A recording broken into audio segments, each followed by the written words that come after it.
मेरा नाम जिया है और आज मैं आपको एक सच्ची कहानी सुनाने जा रही हूँ। झारखंड में 15 साल की लड़की हाई स्कूल करते ही अपना क्लिनिक खोलकर बैठ गई थी। लेकिन वो वहाँ सिर्फ आदमियों का ही ऑपरेशन करती थी। लेकिन किस चीज़ का ऑपरेशन करती थी, इसके बारे में सुनकर आपके भी होश उड़ जाएंगे। ये जो कहानी आज मैं आपको बताने जा रही हूँ, ये आज से काफ़ी साल पुरानी है, जब ज़माना नया नया एडवांस हो रहा था। टेक्नोलॉजी के बारे में ज़्यादा किसी को पता भी नहीं था, मगर फिर भी बहुत सारे परिवार ऐसे थे जहाँ पर रस्म रिवाज की पाबंदी ऐसे की जाती थी कि लड़कियों का दम घुटने लगता था। लड़कियों पर रोक टोक की जाती थी, उनको ज़्यादा घर से बाहर निकलने नहीं दिया जाता था और ना ही उनको अच्छी शिक्षा दी जाती थी, बल्कि लड़कियों को घर में चूल्हा चौका करने के लिए छोड़ दिया जाता था। मैं भी झारखंड के ही एक ऐसे परिवार से थी जहाँ पर रिवाज के नाम पर बहुत सख्ती की जाती थी। मेरे पिताजी ने अपने पुराने रस्मों रिवाज को मद्देनज़र रखते हुए हम बहनों को घर बैठा दिया था। हमारे पिता का कहना था कि हमारे ख़ानदान में लड़कियों को शिक्षा नहीं दी जाती, घर से बाहर निकलने वाली लड़कियों को गलत समझा जाता है। मुझे पढ़ने का बहुत शौक़ था और मेरे हाई स्कूल में बहुत अच्छे नंबर आए थे। वैसे तो हर साल ही रिज़ल्ट में मेरे अच्छे नंबर आते थे। मैं आगे और पढ़ना चाहती थी। मैंने आगे पढ़ने के लिए अपने पेरेंट्स से कहा, तो ये बात सुनकर उनको इतना ज़्यादा गुस्सा आ गया था कि मैं बिना जवाब सुने ही उनके जवाब को समझ गई थी और ख़ामोश होकर स्कूल से उठ गई थी, क्योंकि ज़माना इधर का उधर हो सकता है, लेकिन मेरे पिताजी नहीं मानेंगे। मेरी माँ ने बाद में मुझसे कहा कि तुम्हें अपने पिता का जवाब पहले से ही पता था, तो तुम्हें सवाल करने की ज़रूरत ही क्या थी। मैंने गुस्से में आकर अपनी माँ से कहा, माँ, ज़माना बहुत आगे बढ़ गया है, लेकिन आप सब लोग तो पुराने ज़माने में ही जी रहे हो। लड़कियाँ पढ़ लिख कर दुनिया के हर कोने में अपना नाम बनाना चाहती हैं और किसी काबिल बन रही हैं, और एक आप लोग हो कि आज न जाने किस सदी में जी रहे हो। मेरी खुद की दोस्ती भी स्कूल से इंटर करने के बाद कॉलेज में एडमिशन लेंगी, लेकिन आप लोगों ने तो मुझे इंटर तक नहीं करने दिया। और मुझे पता है कि हमारे पिताजी ने हमें हाई स्कूल तक भी क्यों पढ़ाया, ताकि कल को अगर कोई रिश्ता आए तो पिताजी गर्व से ये कह सके कि मेरी बेटियां अनपढ़ नहीं हैं, हाई स्कूल तक पढ़ी हुई हैं। हम 3 बहनें थे और तीनों बहनें पढ़ाई में बहुत इंटेलिजेंट थे। एक बड़ा भाई था और एक छोटा भाई था, मगर दोनों ऐसे रोब झाड़ते थे जैसे हमें कच्चा खा जाएंगे।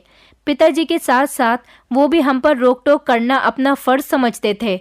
मुझे अपना घर बहुत बुरा लगता था, क्योंकि इस घर में बिल्कुल भी आज़ादी नहीं थी, बल्कि औरतों को कैद करके रखा जाता था। अपने घर का माहौल मुझे किसी पिंजरे से कम नहीं लगता था। इसीलिए मैं जब भी देखती थी कि मेरे पिताजी या भाई घर पर नहीं हैं, तो मैं अपने कमरे की खिड़की से कूदकर अपनी फ्रेंड के घर चली जाती थी। मेरी फ्रेंड के घर का माहौल काफ़ी फ्री था। बहन भाइयों में भी आपस में बहुत अंडरस्टैंडिंग थी और बहुत ज़्यादा प्यार भी था। वो भाई बहन अक्सर आपस में हंसी मजाक करते रहते थे, इसलिए मुझे अपनी फ्रेंड पिंकी के घर जाना बहुत पसंद था। उसके पिता तो दूसरे शहर में काम करते थे, मगर रोज़ अपने बच्चों से फ़ोन पर बात किया करते थे, जबकि मेरे पिताजी को तो हम बहनों का अपनी फ्रेंड्स के घर भी जाना पसंद नहीं था, इसलिए मुझे उनसे छुपकर जाना पड़ता था। उसी टाइम अगर पिताजी घर पर आ जाते थे और मेरे बारे में पूछते थे, तो मेरी बहनें बात को संभाल लिया करती थी। पिताजी से कोई ना कोई बहाना बना देती थी। इसी वजह से पिताजी का ध्यान ज़्यादा मुझ पर नहीं जाता था। उसके बाद हम तीनों बहनें बाद में खूब हंसते थे कि पिताजी को तो पता ही नहीं चला। एक दिन जब मैं अपनी फ्रेंड के घर गई तो मेरी फ्रेंड कहने लगी, जिया, तुम्हें हमारे क्लास में नीतू याद है, जिसने हाई स्कूल के पेपर हमारे साथ दिए थे? मैंने कहा, हाँ याद है, क्यों, क्या हुआ उसे? तो वो कहने लगी, तुम्हें उसके बारे में एक ऐसी खबर बताऊंगी जिसे सुनकर तुम्हारे भी होश उड़ जाएंगे। इस नीतू ने हाई स्कूल करते ही अपना क्लिनिक खोल लिया है, जहां पर वो पेशेंट का ट्रीटमेंट करती है और ऑपरेशन भी करती है। अभी कुछ ही दिन हुए हैं उसे क्लिनिक खोले हुए। ये सुनकर सच में मेरे होश उड़ गए थे कि हाई स्कूल करके वो लड़की क्लिनिक कैसे खोल सकती है। मैंने कहा, पिंकी, मुझे तुम्हारी बात पर यकीन नहीं आ रहा। तो पिंकी कहने लगी, यकीन तो मुझे भी नहीं आया था, लेकिन ऐसा करते हैं कि किसी दिन जाकर देख कर आते हैं। मैंने कहा, सॉरी यार, मैं नहीं जा पाऊंगी, क्योंकि मेरे पिताजी मुझे घर से बाहर नहीं निकलने देते।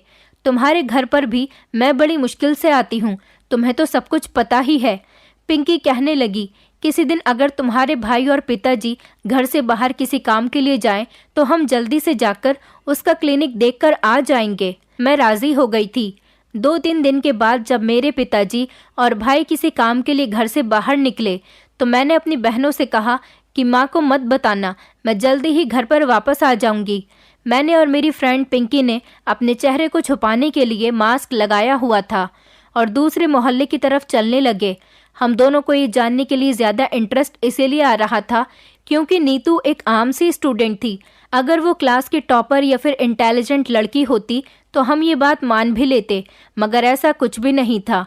1 साल पहले उसके हाई स्कूल की मार्कशीट मेरे साथ ही आई थी और उसके मुझसे काफ़ी नंबर कम थे, तो फिर न जाने वो कैसे क्लिनिक खोलकर बैठ गई थी। ये तो बड़ी हैरत की बात थी। हम दोनों बातें करते हुए जल्दी ही दूसरे मोहल्ले पहुंच गए थे। इससे पहले कभी हमने नीतू का घर नहीं देखा था, बस सुना ही था। इसीलिए जब हमने एक औरत से नीतू के क्लिनिक का एड्रेस पूछा तो उसने हमें क्लिनिक का रास्ता बता दिया था। क्लिनिक देखकर हम दोनों की आंखें फटी की फटी रह गई थी, क्योंकि क्लिनिक बहुत स्टैंडर्ड और आलीशान तरीके से बना हुआ था, जिसे देखकर लग रहा था कि इस पर खूब सारे पैसे खर्च किए गए होंगे।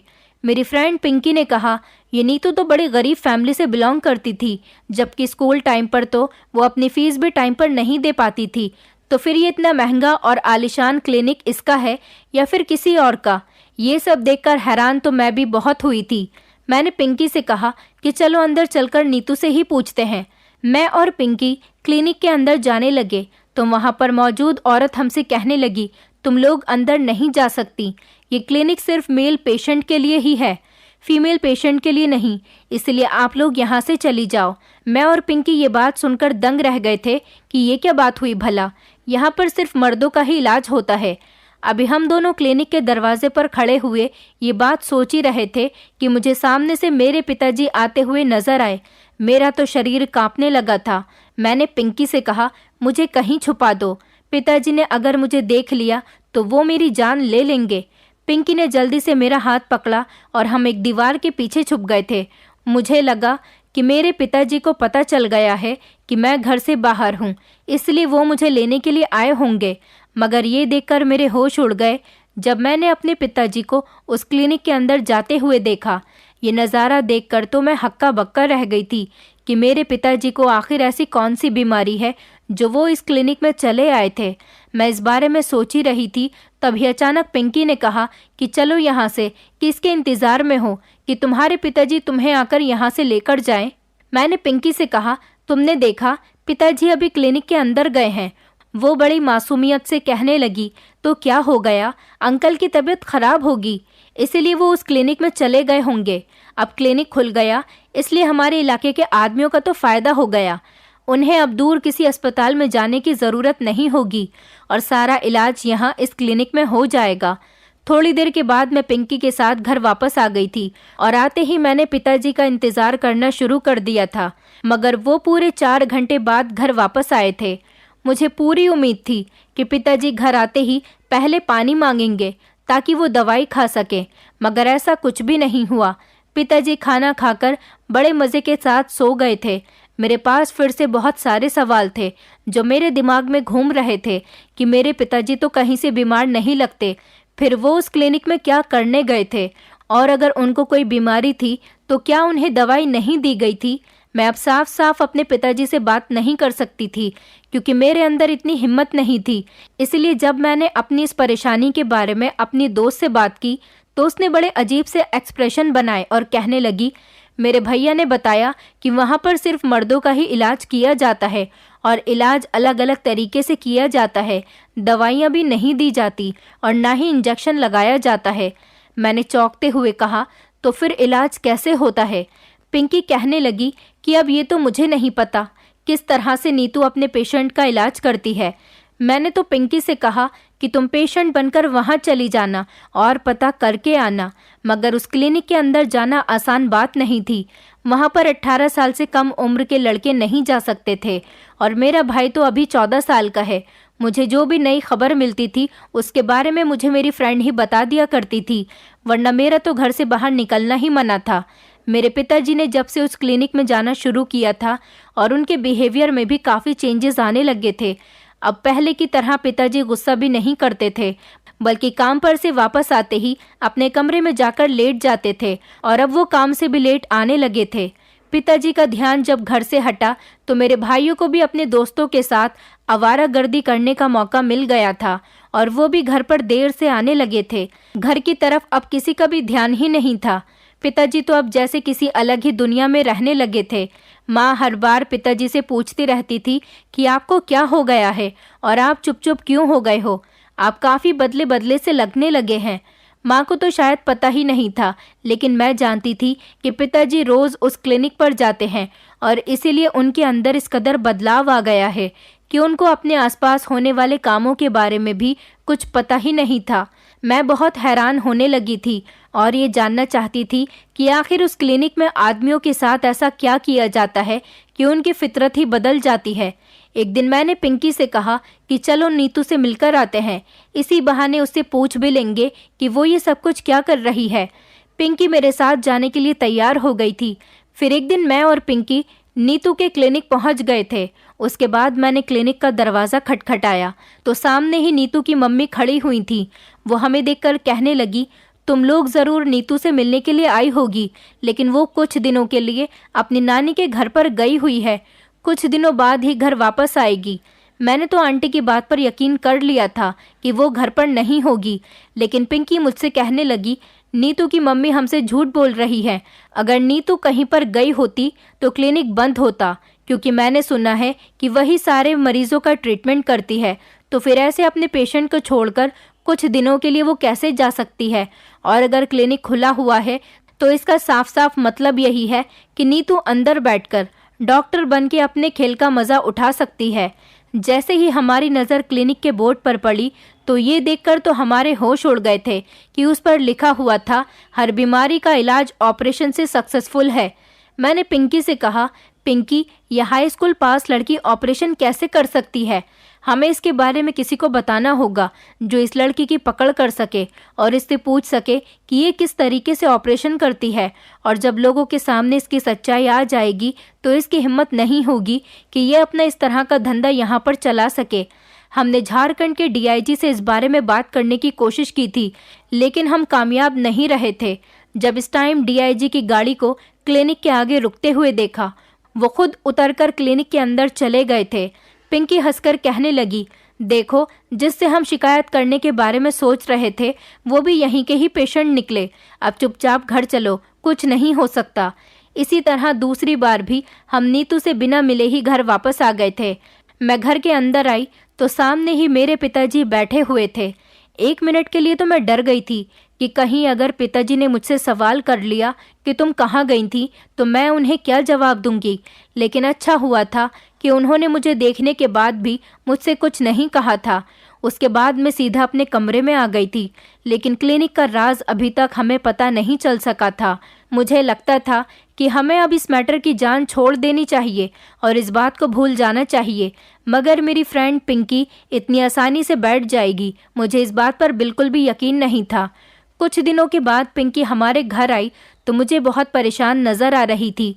मैंने उससे पूछा कि क्या हुआ है पिंकी, तुम कुछ परेशान नज़र आ रही हो। अभी कुछ दिनों पहले ही तो तुम्हारी एंगेजमेंट हुई है, तब तो तुम बहुत खुश नज़र आ रही थी, तो फिर अब क्या हो गया है? इस तरह से तुमने अपना मुंह क्यों लटकाया हुआ है? पिंकी की एंगेजमेंट उसके पड़ोस में रहने वाले लड़के से ही अभी पिछले हफ्ते ही हुई थी और वो बहुत खुश थी क्योंकि उसकी लव मैरिज हो रही थी। लेकिन अब उसको इतना परेशान देखकर मुझे सुकून नहीं मिल रहा था और ना ही समझ आ रहा था कि वो इतनी परेशान क्यों है। तो मैंने उससे पूछ ही लिया तो वो बताने लगी कि मैंने सुना है मेरा होने वाला पति भी नीतू के क्लिनिक पर ही जाता है। मैंने पिंकी से पूछा, क्या तुम सच कह रही हो? पिंकी की आंखों में आंसू आ गए और वो कहने लगी, हाँ, मैं सच कह रही हूँ। मेरा फियांसी नीतू के क्लिनिक पर ही जाता है और हर 15 दिन में जाता है। मगर जब मैंने उससे पूछा कि तुम्हें क्या हुआ है, तुम क्यों जाते हो, तो वो मुकर गया। उसने मुझे कुछ भी नहीं बताया। मैंने पिंकी से कहा, मेरे पिताजी भी तो नीतू के क्लिनिक पर ही जाते हैं और इतने पैसे बर्बाद करके आते हैं। न जाने ये नीतू मर्दों के साथ क्या कर रही है, ऐसा क्या घोलकर उन्हें पिला देती है। पिंकी मुझसे कहने लगी, अब तो इस सच्चाई का पता लगाने का टाइम आ गया है। अब हम ऐसे खामोश नहीं बैठ सकते। मेरे पास एक प्लान है।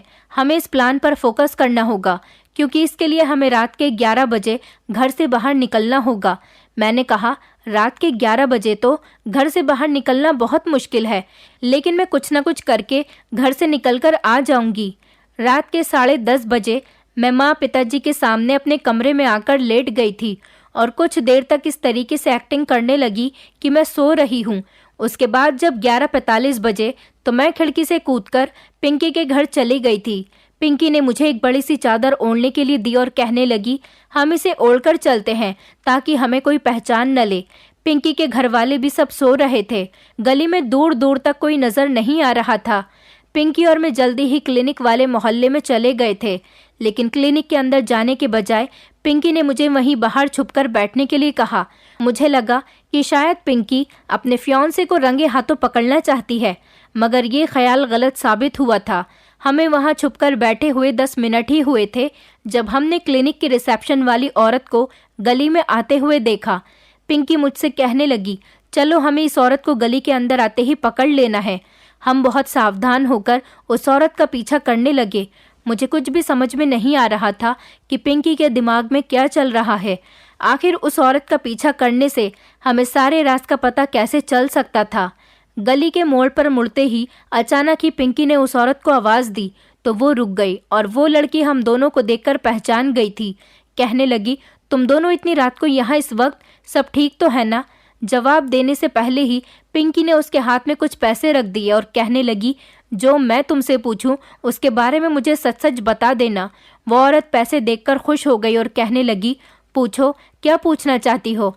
मेरी फ्रेंड पिंकी कहने लगी कि हमें इस क्लिनिक के बारे में सारी डिटेल चाहिए और उसके बारे में हमें तुम ही बता सकती हो।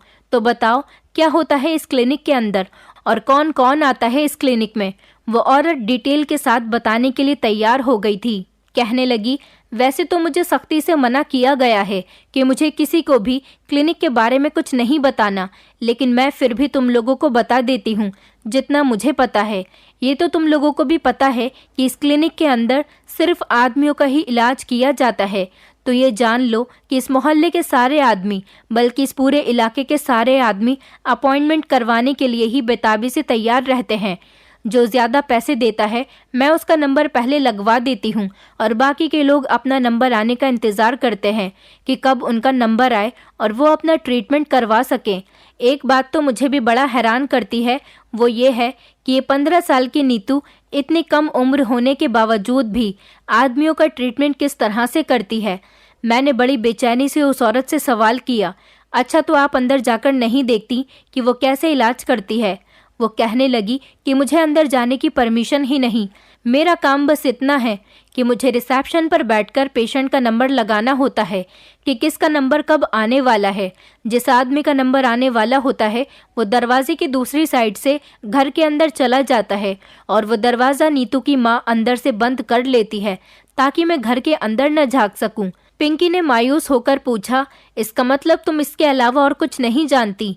तो वो कहने लगी, नहीं, लेकिन मैं इतना ज़रूर जानती हूँ कि जो भी आदमी इलाज करवाने के लिए अधिकतम आते हैं उनको कोई परेशानी नहीं होती, वो बिल्कुल ठीक होते हैं। यहाँ तक कि उनको तो हल्का सा बुखार भी नहीं होता। मुझे तो शक है कि इलाज के बहाने अंदर कुछ और हो रहा है। 1-2 बार मैंने पता करने की भी कोशिश की थी तो उन माँ बेटी ने मुझे डांट दिया और कहने लगी कि अगर आगे से तुमने जासूसी करने की कोशिश की तो हम तुम्हें नौकरी से निकाल देंगे। इस नौकरी से मेरा घर चलता है और मेरे छोटे छोटे बच्चे हैं, बस उन्हीं की खातिर मैं खामोश रही। अगर मुझे नौकरी से निकाल दिया तो मेरे बच्चे भूखे रह जाएंगे क्योंकि मेरा पति भी नहीं है। उस औरत से हमें सिर्फ इतनी ही इन्फॉर्मेशन मिल पाई थी। मैं और पिंकी वापस आ गए थे। पिंकी बेचारी अपने फियांसे को लेकर बहुत परेशान हो रही थी कि उसके फियांसे को तो कोई बीमारी ही नहीं, तो फिर वो क्लिनिक पर क्यों जाता है। मैंने उसे तसल्ली दी कि सच छुपा नहीं रह जाता, एक न एक दिन सामने ज़रूर आ जाएगा। मैं अपने घर वापस आ गई थी। पिंकी की परेशानी देखकर मुझे भी अपने पिताजी के लिए परेशानी होने लगी थी क्योंकि मेरे पिताजी भी तो वहाँ जाते थे। वैसे मेरे पिताजी लड़कियों और औरतों के मामले में बड़े सख्त और कड़क थे। वो अपने घर की औरतों को घर से बाहर तक नहीं निकलने देना चाहते थे, लेकिन खुद अपनी बेटी की उम्र की लड़की के क्लिनिक पर न जाने क्यों भाग भाग कर जाते थे। पिताजी का चेहरा तो पहले से ज्यादा पीला पीला सा लगने लगा था। उनके कपड़े पहनने के स्टाइल में भी काफी बदलाव आ गया था। मैंने सोचा कि इस बारे में माँ को बता दूं, लेकिन ये जानकर मुझे बड़ा धक्का लगा था कि मेरी माँ तो इस बारे में पहले से ही जानती थी। वो एक दिन पिताजी से बातें कर रही थी जो मैंने सुन ली थी। माँ रोते हुए कह रही थी कि आखिर आप मुझे सच क्यों नहीं बता देते, आप उस क्लिनिक में भाग भाग कर क्यों जाते हो। पिताजी गुस्से में आकर कहने लगे, बीमार हूँ इसलिए वहाँ पर जाता हूँ, वरना मुझे कोई शौक नहीं है वहाँ पर जाने का। माँ कहने लगी, मुझे सब पता है कि आप कितने बीमार हैं, मैं अच्छे से जानती हूँ। ये सब आपके वहाँ पर जाने के बहाने हैं ना। जाने क्या हो रहा है वहाँ पर जो आप वहाँ पर जाने के लिए बेताब रहते हो। उस टाइम माँ पर मुझे बहुत तरस आया था। बेचारी माँ को न जाने क्यों सारी जिंदगी सुकून नसीब नहीं हुआ था। अगले दिन मुझे पिंकी मिली तो बड़े गुस्से में लग रही थी और वो मुझसे कहने लगी कि कुछ भी हो जाए, आज मैं इस नीतू से मिलकर ही रहूंगी और उससे पूछूंगी कि क्यों उसने सारे मोहल्ले के मर्दों को अपने पीछे लगा रखा है। वो बहुत गुस्से में थी, इसलिए मेरे मना करने के बावजूद भी वो नहीं रुकी और क्लिनिक की तरफ चली गई थी। मजबूरन मुझे भी भागकर पिंकी के पीछे जाना पड़ा था। पिताजी तो घर की तरफ से लापरवाह हो गए थे, वरना अगर मुझे इस तरह से घर से बाहर निकलते हुए देखते तो मेरी शामत आ जाती। पिंकी ने जाकर नीतू के क्लिनिक के दरवाजे पर जोर जोर से दस्तक दी तो नीतू की माँ ने दरवाज़ा खोला। वो हमें देखकर घूरते हुए कहने लगी, तुम लोग फिर से आ गई हो, तुमसे कहा था ना कि नीतू अपनी नानी के घर पर गई है, जाओ यहाँ से, चली जाओ, वो घर पर नहीं है।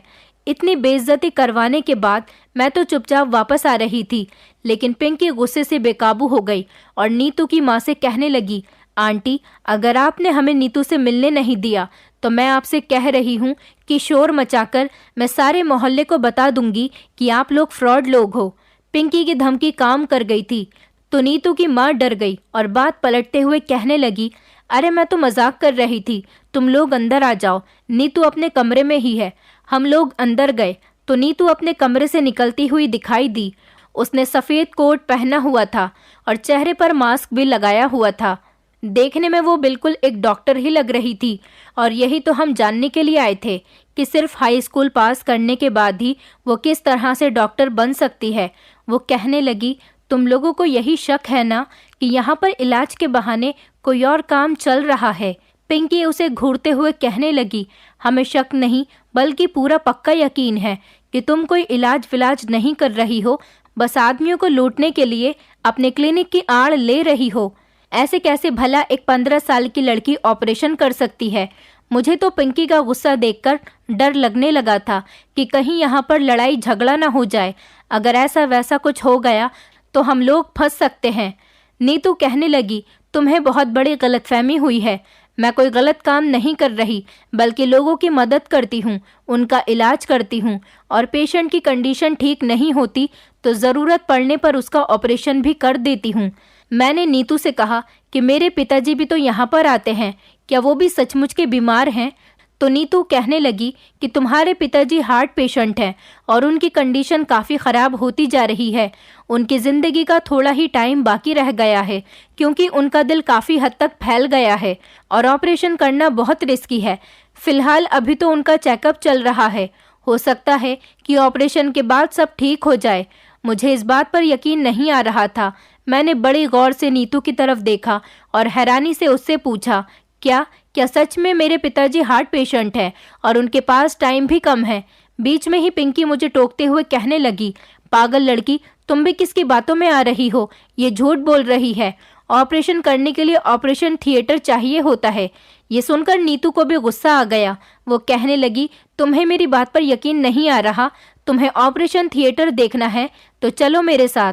नीतू ने जोर से पिंकी का हाथ पकड़ा और झटके से उसे आगे लेकर बढ़ गई। मैं भी उसके पीछे पीछे चली गई थी। हम एक पर्दा हटाकर अंदर की तरफ आ गए। अंदर देखकर तो ऐसा लग रहा था जैसे हम किसी छोटे से अस्पताल में आ गए हैं। वहाँ पर बहुत सारी मशीन्स और औजार रखे हुए थे। अंदर एक कमरे को ऑपरेशन थिएटर की तरह बनाया गया था। मैंने कहा, पिंकी ये तो सच है, सच में ही जैसा नीतू ने कहा था वैसा ही है। पिंकी को भी अब थोड़ा थोड़ा यकीन आने लगा था। उसने नीतू से पूछा, मेरा होने वाला पति भी यहाँ पर आता है, उसका नाम राजू है, उसे क्या परेशानी है? नीतू सोचते हुए कहने लगी, राजू, हाँ उसके लीवर पर सूजन है, दवाई खाएगा तो ठीक हो जाएगा। मैंने बड़ी हैरानी से पूछा, ये सब तो ठीक है, हमें भी यकीन आ गया है कि तुम सच कह रही हो, लेकिन ये तो बताओ कि तुम ये सब कैसे कर रही हो, जबकि तुमने हाई स्कूल किया है। हाई स्कूल तो हम लोग भी किए हुए हैं, लेकिन हमें नहीं लगता कि हम इतनी आसानी से तुम्हारी तरह कहीं पर क्लिनिक खोल सकते हैं। तो नीतू ने बताना शुरू किया। वो कहने लगी, मैं एक प्राइवेट अस्पताल में नर्स की नौकरी पर लग गई थी। मैं स्कूल की छुट्टी के बाद अपनी माँ के साथ सारा दिन अस्पताल में नर्स का काम सीखती थी। जैसे जैसे मैं बड़ी होती चली गई, मुझे भी इस काम में इंटरेस्ट आने लगा, क्योंकि मेरी माँ पहले से ही अस्पताल की नर्स थी और मैंने फैसला कर लिया कि मुझे भी यही काम करना है। मैंने डॉक्टर और पेशेंट की बातों से सीखना शुरू कर दिया था कि किसको क्या परेशानी है तो उसे क्या दवाई दी जानी है। हाई स्कूल करने तक मैं बहुत कुछ सीख चुकी थी। कभी कभी जब अस्पताल में डॉक्टर नहीं होते थे तो मैं उनकी जगह दवाइयाँ लिख देती थी। मेरी इस मेहनत और लगन से अस्पताल के बड़े डॉक्टर बहुत इम्प्रेस हुए थे और कहने लगे, अगर तुम चाहो तो मैं तुम्हें 8-10 महीने में वो सब कुछ सिखा सकता हूँ जो बाकी स्टूडेंट MBBS करके 5 सालों तक भी नहीं सीख पाते। मुझे और क्या चाहिए था? मैं तो डॉक्टर साहब की बात सुनकर बहुत ज़्यादा खुश हो गई थी। मैं जल्दी से डॉक्टर की बात मान गई थी और हाई स्कूल के एग्ज़ाम कंप्लीट होने के बाद वहाँ पर चली गई थी और इन 10 महीनों में मैंने बहुत कुछ सीख लिया है। इसलिए मैंने यहाँ पर क्लिनिक खोल लिया ताकि मैं अपने इलाके के लोगों का इलाज कर सकूं। तुम लोगों को बड़ी हैरानी होती होगी कि यहाँ पर इतनी भीड़ भाड़ क्यों लगी रहती है, तो उसका जवाब ये है कि इन दिनों मैं फीस नहीं ले रही हूँ। जो पेशेंट की दवाइयों का खर्चा आता है सिर्फ उनको वही देना होता है। अपने एक्सपेरिमेंट की खातिर मैंने फैसला किया कि मैं अभी लगभग 5 महीनों तक फीस नहीं लूँगी और इसीलिए लोग दूर दूर से भागे भागे फ्री इलाज करवाने के लिए मेरे पास आते हैं। जिनको दवाई देनी होती है मैं उनको दवाई दे देती हूँ और जिनको ऑपरेशन करना होता है वो भी कर देती हूँ। मैंने बड़ी हैरानी से पूछा, लेकिन नीतू, तुम मेल पेशेंट का ट्रीटमेंट ही क्यों करती हो, फीमेल पेशेंट का क्यों नहीं करती? तुम्हारे क्लिनिक में सिर्फ आदमियों को आने की ही परमिशन है, औरतों को नहीं है, क्यों? इसकी वजह क्या है? तो वो कहने लगी, इसमें कोई ख़ास बात नहीं, बस ऐसे ही मैंने सोचा कि शुरू के 5 महीनों तक मैं सिर्फ आदमियों का ही इलाज कर लेती हूँ, उसके बाद औरतों का भी शुरू कर दूंगी। उससे सारे सवाल जवाब करने के बाद तो मुझे काफ़ी सारी तसल्ली हो गई थी, मगर पिंकी के चेहरे को देखकर न जाने मुझे ऐसा क्यों लग रहा था कि वो अभी तक कुछ अनकंफर्टेबल सी है। मैंने जब वापस आकर पिंकी से पूछा तो वो कहने लगी, मैंने उसकी सारी बातें सुनी हैं और अपनी आंखों से उसका क्लिनिक भी देख लिया, मगर ना जाने क्यों फिर भी ऐसा लग रहा था कि नीतू ने हमसे बहुत कुछ छुपा रखा है। कुछ तो ऐसा है जो हमें नज़र नहीं आ रहा और मुझे शक में डाल रहा है। मुझे बड़ा अजीब अजीब सा लग रहा है, ऐसा लग रहा है जैसे कुछ तो गड़बड़ है। मैंने नीतू से कहा, तुम पागल हो गई हो, अब दिल से ये सारा ख्याल निकाल दो, अब तो तुम्हारा फियोंसे वाला मैटर भी सॉल्व हो गया। उसके बाद हमें याद आया कि इसी मोहल्ले में हमारी एक पुरानी फ्रेंड भी रहती है। हम दोनों घर जाने के बजाय अपनी पुरानी फ्रेंड के घर चले गए थे, जो कि नीतू के क्लिनिक के आगे वाली गली में था। लगभग आधा घंटा हम अपनी फ्रेंड के घर बैठ गए थे। उसके बाद हम घर वापस आने के लिए निकल गए थे। अभी हम उस मोहल्ले से निकलने ही वाले थे तो देखा कि एक पुलिस की गाड़ी सामने से चली आ रही है और हमारे आगे आकर रुक गई। उसमें 2 पुलिस वाले बैठे हुए थे। एक हवलदार ने पूछा कि क्या यहाँ पर कोई नया क्लिनिक खुला है, कहाँ है वो? मैंने इशारे से बताया कि उस तरफ है। पुलिस वाले नीतू के घर की तरफ चले गए थे। मुझे लगा कि वो लोग भी अपना इलाज करवाने के लिए यहाँ पर आए होंगे, लेकिन पिंकी चिल्लाते हुए कहने लगी, अरे ये पुलिस तो छापा मारने के लिए आई है। मैंने ध्यान से देखा तो वो पुलिस वाले अपनी गन को संभालते हुए नीतू के घर और क्लिनिक के अंदर चले गए थे। कुछ ही देर में सारा मोहल्ला इकट्ठा हो गया था और क्लिनिक के बाहर बहुत भीड़ जमा हो गई थी। हम दोनों भी मुंह छुपाकर आगे बढ़े कि देखे तो सही आखिर माजरा क्या है। पुलिस ने नीतू और उसकी मम्मी को अरेस्ट कर लिया था। ये देखकर तो मैं हैरान रह गई थी। मोहल्ले वाले पुलिस को बहुत बुरा भला कह रहे थे कि उन माँ बेटी को क्यों अरेस्ट किया गया है, ये लोग तो इलाज करती हैं। वो पुलिस वाला ऊंची आवाज में कहने लगा, पिछले काफी दिनों से हमारे पास शिकायत आ रही है कि इस मोहल्ले में कुछ गैर कानूनी काम हो रहा है। हमें बताया गया था कि ये एक हाई स्कूल पास 15 साल की लड़की लोगों का ट्रीटमेंट और उनका ऑपरेशन करती है। इसीलिए हमने अपने एक साथी को इसकी जासूसी करने के लिए यहाँ पर भेज दिया। ये जो औरत क्लिनिक के रिसेप्शन पर बैठी है, ये कोई और नहीं बल्कि ये हमारी भेजी हुई इंस्पेक्टर विनीता हैं। इन्होंने ही 1 महीने लगातार यहाँ पर दिन रात ड्यूटी करके यहाँ के सारे राज पता किए, जिसे सुनकर हमारे पैरों तले से जमीन निकल गई थी।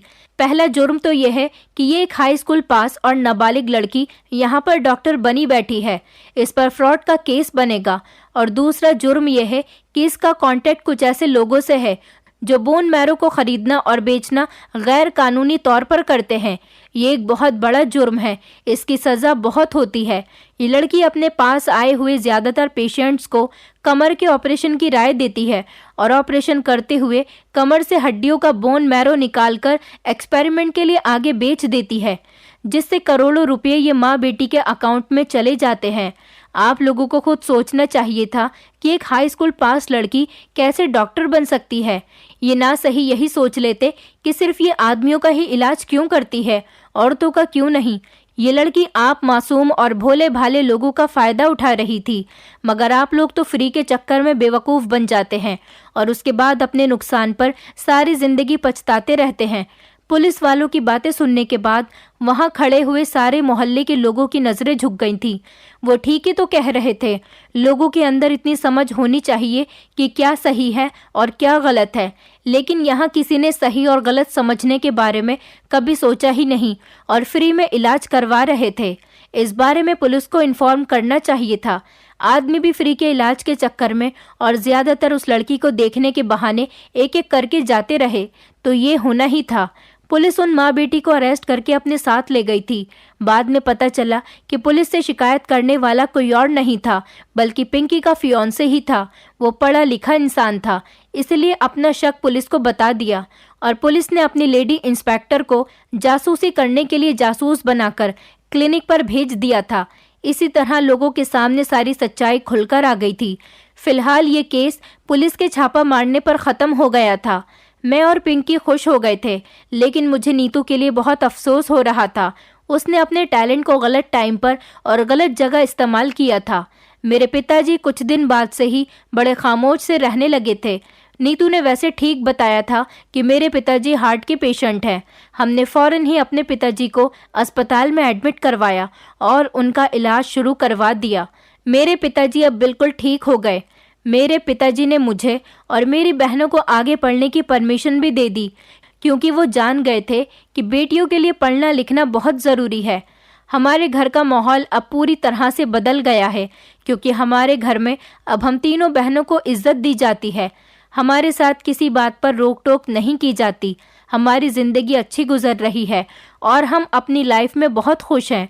दोस्तों, उम्मीद करती हूँ आपको हमारी कहानी पसंद आई होगी। कहानी पसंद आई है तो वीडियो को लाइक करें, चैनल पर नए हैं तो चैनल को सब्सक्राइब करें और हाँ, नोटिफिकेशन बेल को ज़रूर दबाएं ताकि अगली अपडेट सबसे पहले आपको मिले।